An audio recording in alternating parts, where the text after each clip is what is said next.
Appropriate 80s sounding music for Bret Easton Ellis's Imperial Bedrooms. This is a review of Imperial Bedrooms. It's the sequel, sequel to Less Than Zero.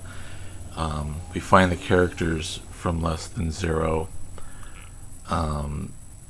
25 years older. They're middle-aged now, in their 40s.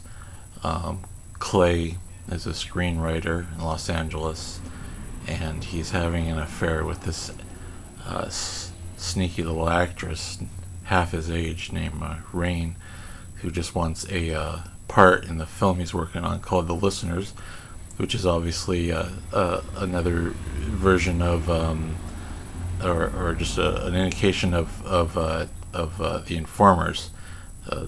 So it's somewhat autobiographical and also postmodernish, self-reflexive sort of postmodern thing going on, the same way he did in Lunar Park, where Bret Easton Ellis is a character.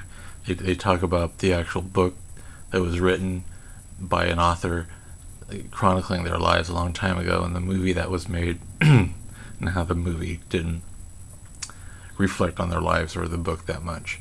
It was interesting that Bret Ellis is writing in the style that he did back then, the same little short sections, often one paragraph long, and present tense.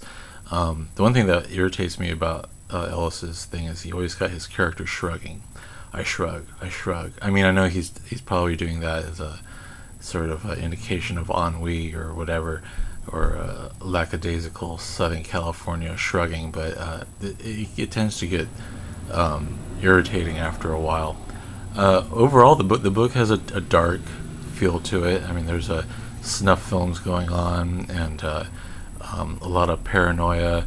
Like the Clay, the narrator, he's getting strange texts, and people are following him. Some people he knows have died. Finally, Julian gets killed, and there's a strange section set in Palm Springs where he hires this young man and young woman. They have a lot of weird kinky sex with fisting and brown showers and stuff like that. I saw an interview here on YouTube with Ellis saying that he had arguments with his editor about that section, and he had to trim it down. It'd be interesting to read what he actually wrote on that.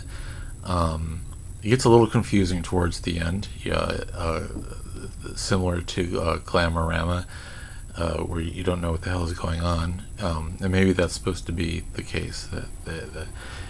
What's interesting is that in the last few of his books, or maybe even all of his books, his narrators, are basically, I think they're losing their minds. Obviously in American Psycho, he's lost his mind, and in Lunar Park and Glamorama, the characters are paranoid. They always feel like they're being watched or chased, whether by imaginary people or real people. In the case of Imperial Bedrooms, we discovered the person following him around is probably the author, Bret Easton Ellis, writing a new book about their lives. So once again, we get postmodern and reflexive. It's not as good as Lunar Park. I really enjoyed Lunar Park. It was a good comeback for Ellis. But this is an interesting book. It's a good concept. of taking these iconic characters from a well-known '80s novel that did change the course of publishing aspects and focus back in the '80s, and looking at how these characters have changed, or in ways that they haven't changed.